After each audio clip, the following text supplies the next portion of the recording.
Assalamualaikum warahmatullahi wabarakatuh. Perkenalkan, nama saya Herawati Nur Jamilah dari Administrasi Publik semester 5. Nah, pada kesempatan kali ini saya bersama kawan-kawan saya akan menyampaikan sebuah materi berjudul Keputusan Intuitif. Baik teman-teman, sebelum kita ke keputusan intuitif, kita terlebih dahulu harus memahami apa sih itu pengambilan keputusan.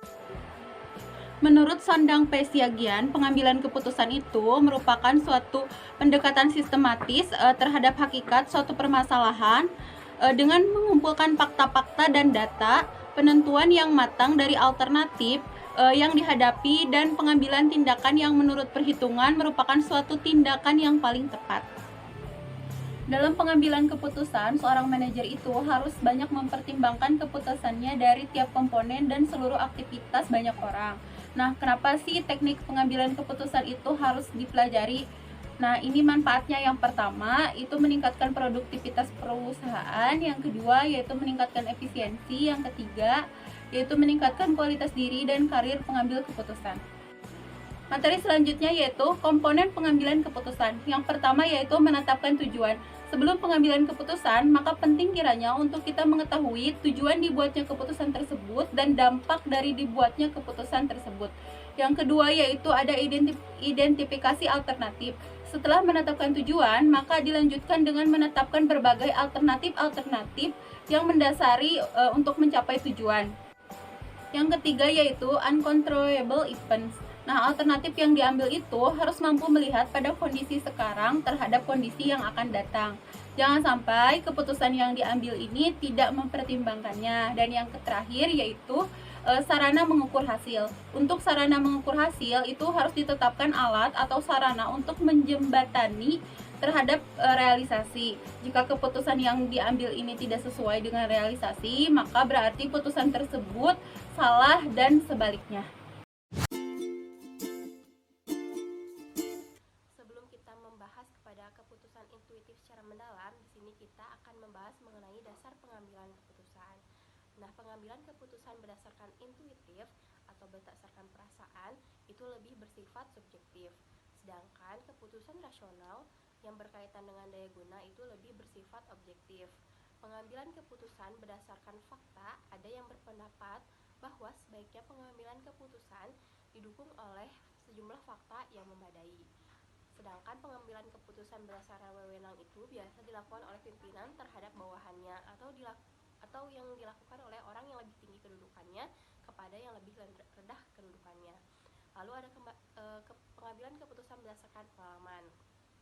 Ini tuh memberikan manfaat bagi pengetahuan praktis, karena dengan adanya pengalaman yang dimiliki seseorang, maka dapat memperkirakan keadaan sesuatu, dapat memperhitungkan untung ruginya, baik buruknya keputusan yang akan dihasilkan. Lalu apa saja sih teknik pengambilan keputusan? Nah, menurut James Turner, pengambilan keputusan adalah teknik pendekatan yang dilakukan atau yang digunakan dalam proses pengambilan keputusan atau proses pemilihan tindakan sebagai cara pemecahan masalah. Dalam proses ini, pengambilan keputusan tidak ada hal yang terjadi secara kebetulan. Lalu pengambilan keputusan tidak boleh atau tidak dapat dilakukan secara sembrono, karena cara pendekatan kepada pengambilan keputusan harus didasarkan atas kemampuan organisasi, tenaga kerja yang dalam kategori kriteria umum, spesifik, abstrak, kurang penting, penting, dan lain-lain. Selanjutnya, konstrit. Batasan adalah sejumlah faktor peristiwa yang bermula pada lingkungan internal dan eksternal yang menghambat individu dalam melaksanakan implementasi. Selanjutnya, uncertainty. Ketidakpastian adalah peristiwa di mana fakta dapat unknown, elemen berada pada satu kategori asumsi. Selanjutnya, risk. Resiko adalah kesenjangan atau gap antara kejadian yang diinginkan terjadi dengan kejadian yang telah realisasi. Selanjutnya, utility. Nilai kegunaan diperkenalkan di ilmu ekonomi yang diibaratkan atas kemampuan produk dan jasa dalam memenuhi keinginan manusia. Dalam ilmu pengambilan keputusan, pemimpin harus mengambil alternatif solusi yang memuat nilai kegunaan yang paling besar. Selanjutnya, alternatif. Alternatif adalah sebuah konjungsi tindakan yang memiliki sifat yang dapat saling menggantikan atau mutually exclusive terkait pada perayaan tujuan. Selanjutnya, konsekuensi atau imbas merupakan dampak yang muncul dari beberapa tindakan yang diimplementasikan oleh pengambil keputusan. Selanjutnya, kriteria ialah peraturan baku atas peningkatan solusi alternatif mengikuti tingkat prioritas pemimpin. Selanjutnya, value, nilai atau skor pada pengambilan keputusan diilustrasikan dalam bagian skala, dipergunakan untuk pengukuran persepsi serta perilaku si pengambilan keputusan pada penentuan pemecahan permasalahan dan penetapan alternatif solusi optimal. Dan yang terakhir adalah model. Model adalah sebuah kumpulan proposisi atau rumus yang memberikan ilustrasi sederhana mengenai elemen atau aspek peristiwa pada kehidupan. Gaya pengambilan keputusan intuitif ini lebih mengandalkan perasaan, kesadaran, emosional, fantasi, kadang-kadang bersifat impulsif, cepat mengambil keputusan. Menurut Heron 1978, pengambilan keputusan intuitif merupakan suatu proses tak sadar yang diciptakan dari pengalaman yang tersaring. Dalam hal ini tidak berarti analisa rasional sama sekali tidak berjalan. Lebih tepatnya antara faktor emosional, fantasi, dan rasional saling melengkapi. Hanya saja aspek emosional lebih dominan. Menurut Robbins, 1998 mengidentifikasikan ada 8 kondisi yang memungkinkan orang menggunakan pengambilan keputusan intuitif ini. Yang pertama, bila ada ketidakpastian dalam tingkah yang tinggi. Yang kedua, bila hanya ada sedikit presiden untuk diikuti. Yang ketiga, bila hal-hal yang dihadapi kurang dapat diramalkan secara ilmiah. Yang keempat, bila fakta-fakta yang terkait terbatas. Yang kelima, bila fakta tidak jelas menunjukkan jalan yang diikuti. Yang keenam, bila ada analisis kurang berguna. Yang ketujuh, bila ada beberapa penyelesaian alternatif yang tidak masuk akal untuk dipilih, dari antaranya dengan argumen yang baik untuk masing-masing hal tersebut. Yang terakhir, bila waktu terbatas dan tekanan untuk segera mengambil keputusan yang tepat. Adapun masalah-masalah yang dihadapi dalam pengambilan keputusan intuisi ini diantaranya informasi yang cacat. Misalnya pengambilan keputusan intuisi akan merespon dengan cepat terhadap informasi yang tidak akurat. Yang kedua, bias emosional yang jangka pendek merupakan penelitian kognitif yang menunjukkan bahwa keputusan para ahli ini sekalipun dipengaruhi oleh emosional yang tidak berhubungan selama pembuatan keputusan. Yang ketiga, kurangnya pertimbangan alternatif.